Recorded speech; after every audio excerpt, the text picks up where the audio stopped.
Hello, this is international football commentator Derek Rae, and you're listening to a clear and obvious podcast. So, welcome everybody to a very special episode of a Clear and Obvious podcast. I'm Archie, and I'm joined, as per usual, with Sam. Firstly, Sam, how are you? I'm good, thank you. Hello, Brilliant. everyone. And we are joined by a very special guest today. We are joined by the one and only Derek Rae. Firstly, Derek, how are you? Hello, Archie. Hello, Sam. I'm fine. I'm at home here in the Boston area in the USA. I've been home for quite some time. I suspect I'm not alone on that front. Let's certainly hope so. So, in the words of Derek Rae, for those that may not know, just what is it that you do? Could you sort of sum it up for us? Yeah, I'm a football commentator. So I put my voice on football matches around the world.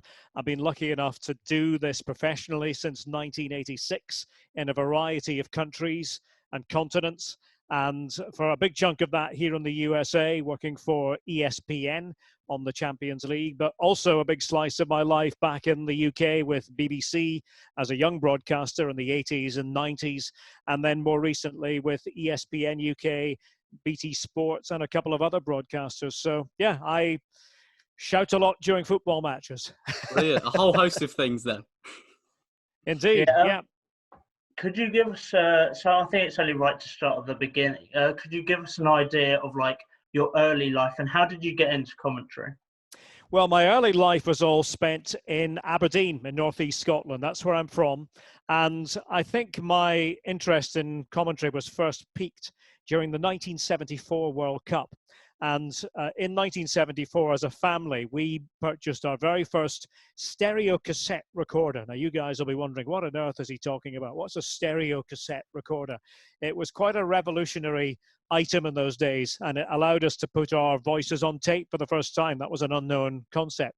So during the World Cup in 74, which was in West Germany, as it was at the time, I basically became obsessed with that World Cup, watched every game, and began impersonating the commentators and putting that on tape and playing it back and then sort of doing my own commentary. And this evolved to the point where I would take my own portable tape recorder to games, just games in the street or in the playground, and start commentating. And then I plucked up the courage to go to Batodry Stadium, the home of Aberdeen Football Club, my local team, and I would commentate on complete reserve matches and then first team games. And this was around the time when Aberdeen were on the verge of becoming the best team in Europe under Alex Ferguson when they won the Cup Winners' Cup in 1983, beating Real Madrid in the final. So I was quite lucky to be doing this at a time when things were happening for my local team. And I eventually got involved with Hospital Radio in Aberdeen, which is a great training ground for aspiring broadcasters, and would broadcast the games to the local hospital there. During that time as well, I made contact with my broadcasting hero, whose name was David Francie, who was the voice of Scottish football on the radio at that time. And he gave me a lot of encouragement and tips based on the tapes I sent to him. And then when I was 19, and at university in Aberdeen, studying German and politics, I got my big break, and everybody needs a big break. And it actually came through having sent a tape, another tape to David Francie. Instead of holding on to it, he gave it to his bosses at the BBC, who wrote to me and said they liked what they heard. Could I come down to Glasgow for a chat? And a few weeks later, I got my big break on air, which was a Kilmarnock-Dumbarton game, live on BBC Radio Scotland. That was my first game, and I thought it went well, but of course you never quite know. But later that night, when I got back to Aberdeen, there was a message, could you call Charles Runcie at the BBC? Called Charles Runcie at the BBC, and he said, well done today. We've got a second game in mind for you. It's this midweek, and it's a small matter of England against Scotland at Wembley. So that was my second game on the air, and I've been lucky enough to be doing it professionally for one broadcaster or another ever since then. Brilliant. So whether it be sort of from those early days with your recorder or more recent matches, for example, for Fox or whoever it may be, is there a game that, and again, for whatever reason, sticks out in your mind that you particularly remember working on, whether it be for a good reason or a bad reason? Just, is there a game that really sticks out in your mind? Yes, there is. 2005, I was in the USA and we had rights to the Champions League. So the Champions League was my bread and butter. And we would always travel to the final a few days ahead of time because ESPN, being a world broadcaster, wanted to tell the whole story to the world. So Istanbul in Turkey, the venue for the 2005 final between Milan and Liverpool. And being lucky enough to be in Istanbul for that length of time and really see the story sort of move from day to day as fans arrived. And also, it's just an amazing city. So to broadcast with that backdrop, with the Blue Mosque behind you, is a real treat and a privilege. But of course, it goes down really in history as probably the best European final ever played, and certainly the greatest comeback. And for those of you who don't know, Liverpool were 3-0 down. It was they were big of Europe. They were strolling to victory. And then there was a sea change in the second half. Liverpool came back from 3-0 down to make it 3-3. It went to extra time. And then on penalties, Liverpool prevailed. Heroics from Jerzy Dudek in goal in that final. And, you know, I was just lucky enough to be on site, right place, right time. Every footballer needs that. Every commentator needs that. Very fortunate to have commentated on that game for ESPN around the world. And I'll treasure those memories forever. That's amazing. You've worked with a lot of co-commentators in your time. Is there one that sticks out to you as like your favourite? So who is your favourite that you've worked with, and how important is that commentator and co-commentator dynamic? Well, to answer the second part first, it's really important. I think it's something that we all try to work on all the time with our co-commentators. And the difficult part is when it's a new co-commentator who maybe doesn't know my rhythm and vice versa. But it's something that has evolved during the last couple of decades. When I first started on TV, there was no such thing really as a co-commentator, or if there was, he would come in about every 5 or 10 minutes and just say something sort of, you know, summary of the game, but it wasn't this sort of constant back and forth that you're familiar with now between a commentator and a co-commentator. So I've been lucky enough to work with a number of good ones, and I don't normally like to single any of them out, but the one I probably will single out is Craig Burley, who you might be familiar with. Craig, who now works here in the United States with ESPN. I worked with him in the early years of ESPN UK. And what I really admire about Craig is he's a footballer who became a broadcaster. And he will be the first to tell you that he changed, and it, you know, took him a little while, not long, but he realized that to get into the business and to be good at it, he had to no longer think like a player. He had to think like a broadcaster, and he became very interested in all the behind the scenes aspects of it. So he worked very diligently with the people in the tape room so that, you know, he wanted to understand what they were going through so that he could get to the point of knowing what should be cut, what was important for the viewer to see. And I really appreciate the dedication that he had in his early years as a co-commentator. And to say, there have been a number of really good ones that I've worked with in recent years and going way back, but special mention for Craig. So sort of speaking of co-commentators, so you worked with Arsenal legend Lee Dixon on the latest 2 installments of the FIFA games. For myself and Sam, your voice is constantly going throughout our lives because we're both passionate FIFA players.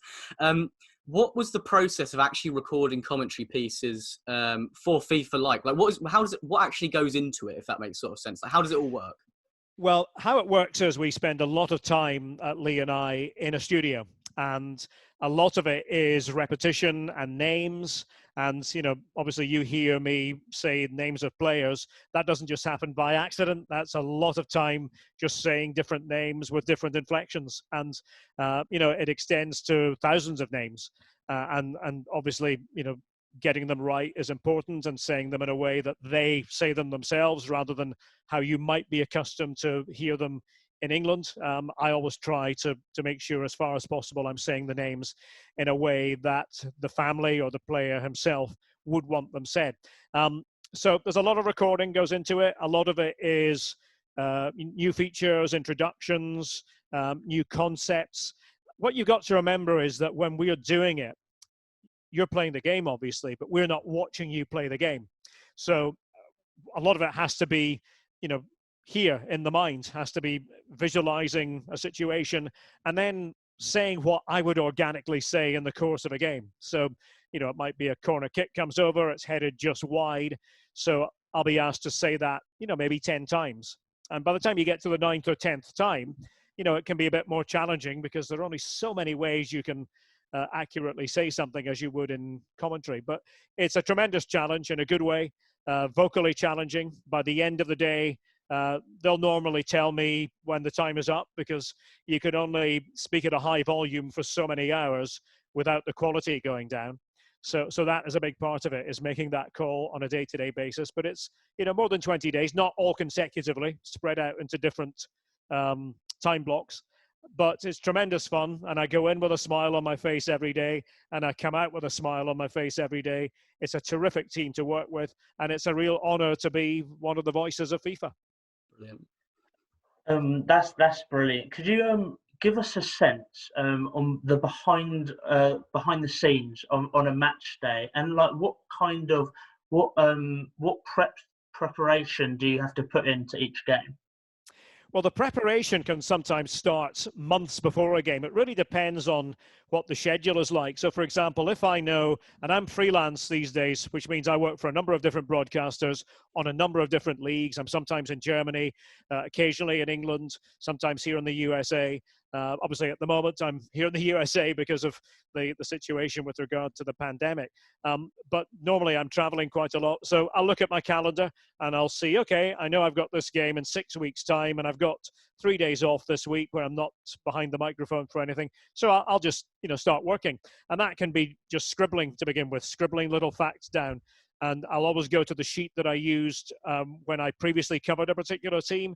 I'll refresh my memory on some historical notes. I'll go into the news stories, and I color code everything. So I'm old school. I do it all on a handwritten sheet of paper, divided down the middle. So if I were to be doing, let's say, Manchester United against Tottenham, I would do Manchester United in red on the left-hand side. I'd do Spurs in dark on the other side. And I would just, start my sheet that way. And I've got my players on the top half of the page for each team. I've got other notes at the bottom. And by the end of it, if you can visualize it, it's just this one A4 piece of paper with a lot of very small writing. I write very small. I learned this technique as a young broadcaster when I had to work in cramped press boxes with no elbow room, get it all on one sheet of paper. So I stay with that system to this day. And by the time the game comes around, it should more or less all be filled in. And I use highlighters to make sure particular points are emphasized. But that's really the preparation. And it has evolved in the early years for me. There was no internet. There was, no way of checking things the way you can now. So a lot of it was just taken from books or from memory or from conversations with people. Now, of course, you can do so much on the internet. So the preparation starts early, and it's sometimes just a process of an hour on this game every day, an hour on a different game. You're multitasking and bouncing between them. And then the final prep is always done at the stadium. So everything is filled in, and that's really when the conversations with people can be worth their weight in gold. There's nothing quite like talking to the kit man who you might know, or talking to a goalkeeping coach who you bump into in the tunnel who you might know. And you'll get a line or two there that maybe you wouldn't normally get, or somebody else who doesn't have that personal relationship wouldn't get.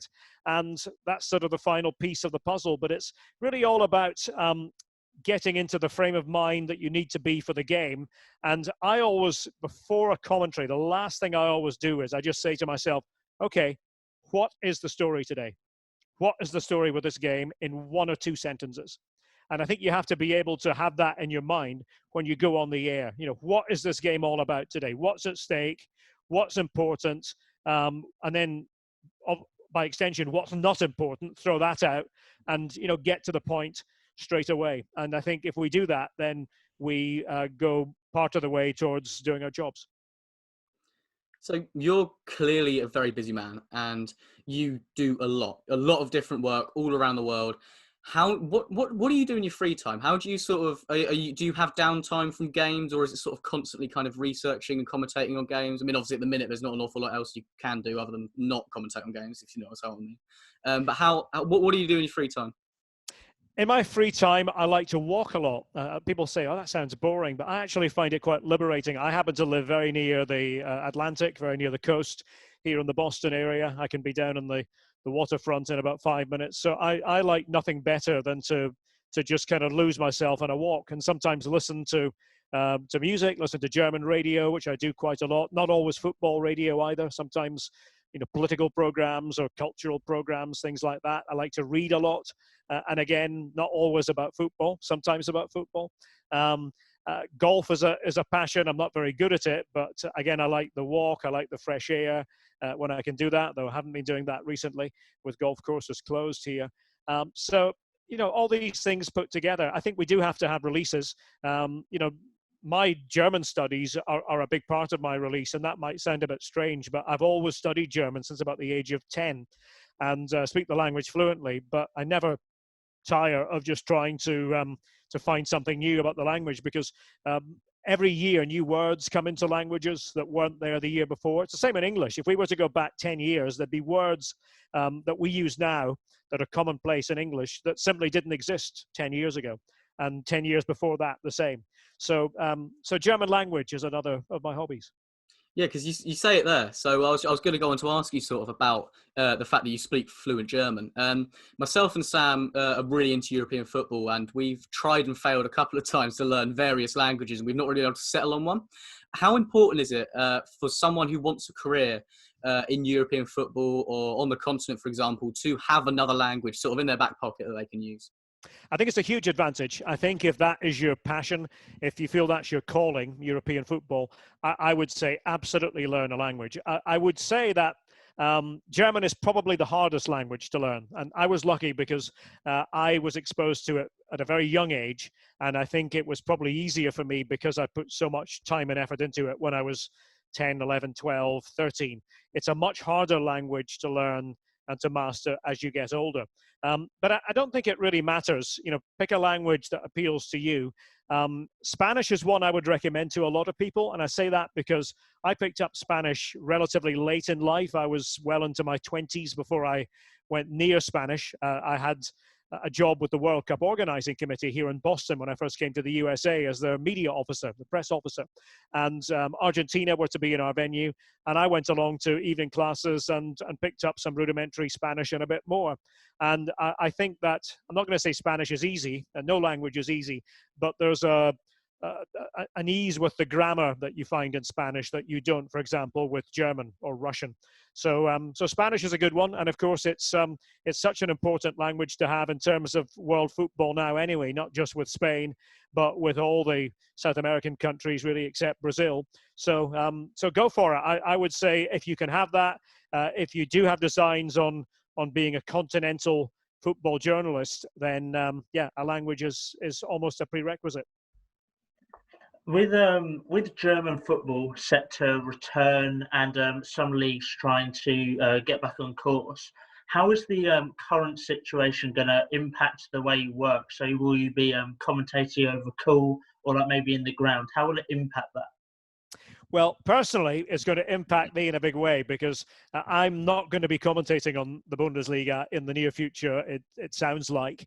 And that's purely down to my location. I'm talking to you from my home office here in Massachusetts, and obviously a long way from Germany. And even though it technically might be possible to commentate from home, you can imagine from the point of view of a broadcaster, there are a number of inherent risks with that.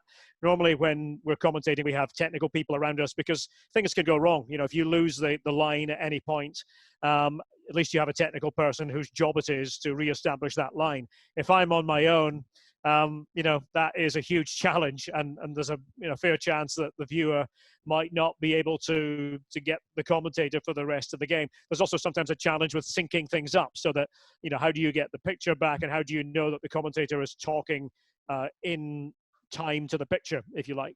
So all these things to think about. I know that in the case of the Bundesliga, they have put a limit on the number of people who can be inside the stadium, and that extends to media as well. So it's not going to be just anybody who wants to cover the game can go in.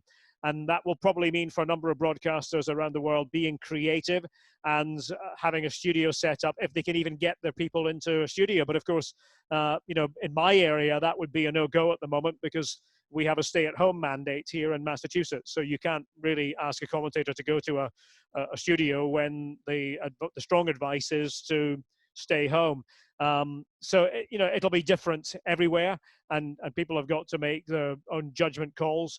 I do know, for example, that a lot of the people around the world who are watching the Bundesliga this weekend will get commentary from the Bundesliga world feed, and that's who I usually work for. And luckily, they have a number of broadcasters who are part of that world feed who are based in Germany, a couple of English guys, actually a few English guys, and they're able to get to their studio in Cologne and broadcast from there. And as you know, Germany has been a bit more successful than other countries in terms of dealing with COVID-19. So that's why we have the Bundesliga coming back earlier than the Premier League, for example, and that's why the studio in Cologne will be able to operate. So well, as I said earlier, you've worked all around the world in your career, and obviously you can't really go anywhere else at the minute. Sort of in comparison to a commentator that's been in England or in a singular country for his whole life, obviously you've been everywhere basically. What are the cultural benefits through kind of commentating on games around the world and sort of, doing presenting? What have you gained? What sort of experiences have you gained from that? Well, I think I've been very lucky, to be honest, Archie, to have had the chance to work in a number of different places and to be exposed to different cultural things in football. Listen, if you cover the Premier League every week, that's brilliant too. And I have a number of very good friends who spent their entire broadcasting lives covering top stances of a dictator that, I've adapted to different countries because I moved here to the USA at a young age, because of my connection with Germany, because I've been fortunate to cover so many World Cups and European Championships. And of course, the years doing the Champions League for ESPN meant a lot of travel. So all these things have sort of been added together, luckily from my point of view. What I do think is if you do have that background of working in a number of different cultures, it really does come into play when the major tournaments happen. So when a World Cup happens, when it's Euros time, as it was going to be this summer, I was going to be doing that for ESPN, but obviously no Euros this summer. Then if you have covered a number of different leagues or are covering different leagues, it just puts you in a better position. And I always think, when I talk to my colleagues who only do the Premier League, for example, they'll know a lot about the Premier League players, but might be a bit more stumped about players from Italy, from Germany, from Spain, or other countries, because they're simply not seeing them. And it is all encompassing. So this is one of the reasons why I wanted to, be a pure freelance broadcaster and, if you like, reverse the process. And instead of at the start of a season having an employer who tells me you will do this, and this, which has, been a fair chunk of my life, I wanted to be able to say, no, I would like to do that, and I'd like to do that, and maybe I don't want to do that. So, I've sort of changed things a little bit in my later years, not quite at the end of my career yet, got many more years to go, but in my 50s now, that's really what I wanted to do in moving back here to the USA. And I've been lucky enough to be able to continue to work for a number of fantastic broadcasters in a number of wonderful countries. Yeah, because it certainly opens you up to a sort of whole world of different cultures that you wouldn't necessarily get to experience. In terms of broadcasting, just sort of back to that. So you worked with Prime Video a lot in their coverage, and they did a lot of coverage for the Premier League when they sort of came into it around the Christmas period. Do you see that being sort of the future of the broadcasting industry? Do you see Amazon becoming more of a big player in that? And do you see a whole range of different broadcasters coming? Or do you think, and specifically the Premier League, there'll be kind of one central broadcaster? Not sure about the last part of that question. I would imagine that there probably will always be multiple players. That's just a guess. But what I can say about Prime Video is my relationship with them goes back to 2017 when I moved back here to the USA, and I was approached by them about the NFL. And I'd never broadcast the NFL prior to that.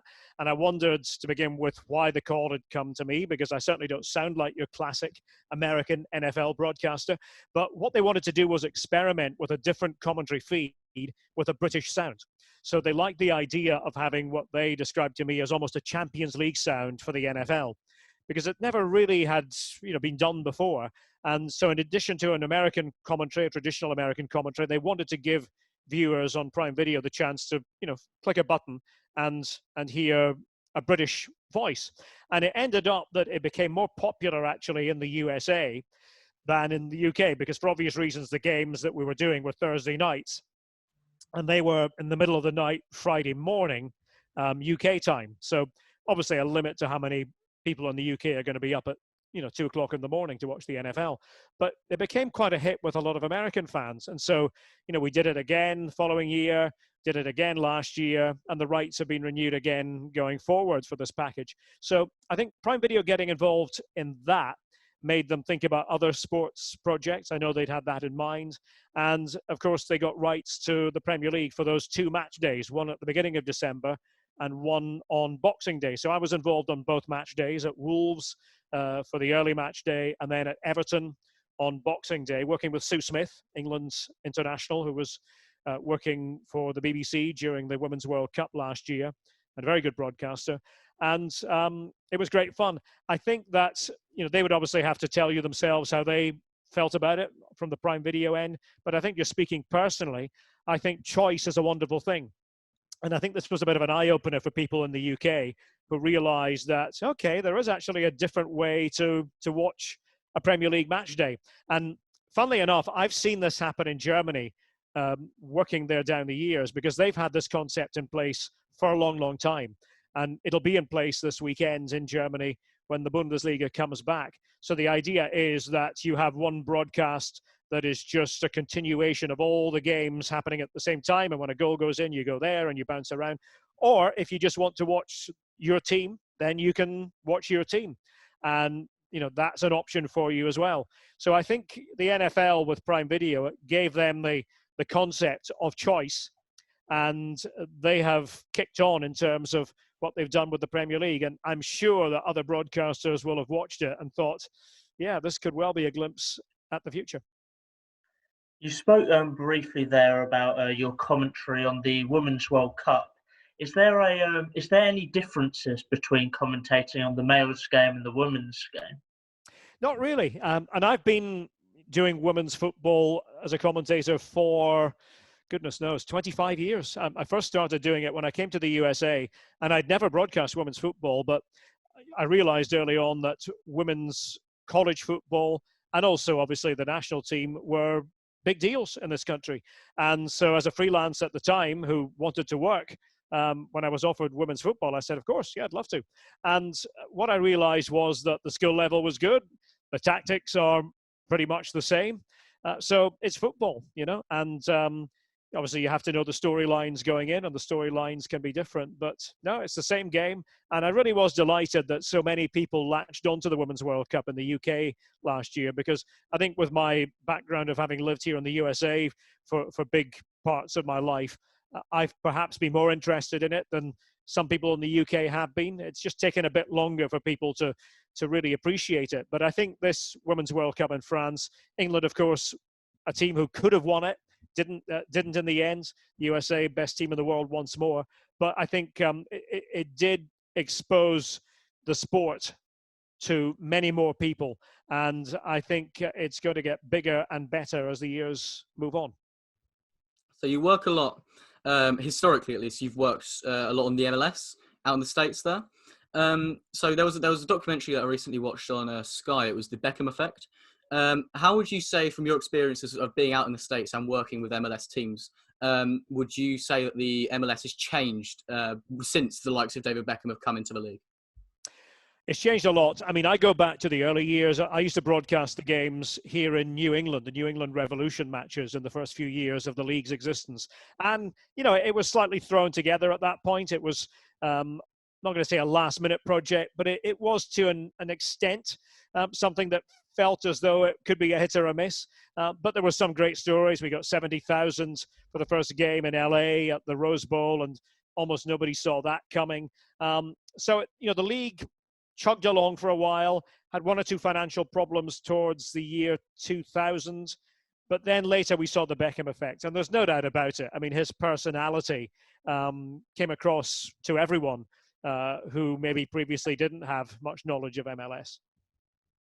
Brilliant. So we're just going to end it sort of on one final question. So we're both sports journalism students at the minute at the University of Northampton. And from your experience that you've had in your career, what would the one piece of advice be to those similar to us going into the sports journalism and broadcasting industry? Realize that it's a job and work your socks off, because it's such a competitive business. I think that so many people want to get into it, but maybe don't realize that you've really got to love it. It's not something you can do with any half measures. You've really got to love it and cherish it and put everything into it. And that means, you know, in the case of a commentator, you know, on a Friday night when I was a young commentator, I would be in my books until midnight while all my friends were out having a party, you know. And it's things like that. You really do have to work hard. And I think you also have to separate yourselves from your competitors, because, as I said, it is a competitive business. And that means finding something that is your own. You know, make it your own. Make it something that you are passionate about. And that could be, as we said earlier, a language. It could be an interest in one particular subject. But, you know, don't just try to be like everybody else. Don't be afraid to be yourself and to put time and effort into that. Brilliant. Well, Derek Rae, we would love to thank you for coming on the podcast. That was ridiculously insightful. You're our first guest that we've had on the podcast, so we hope to go on to more, but this was brilliant. So thank you very much. Thank you for joining us. My pleasure, and the best of luck to both of you with regard to your future endeavours. Thank you very much.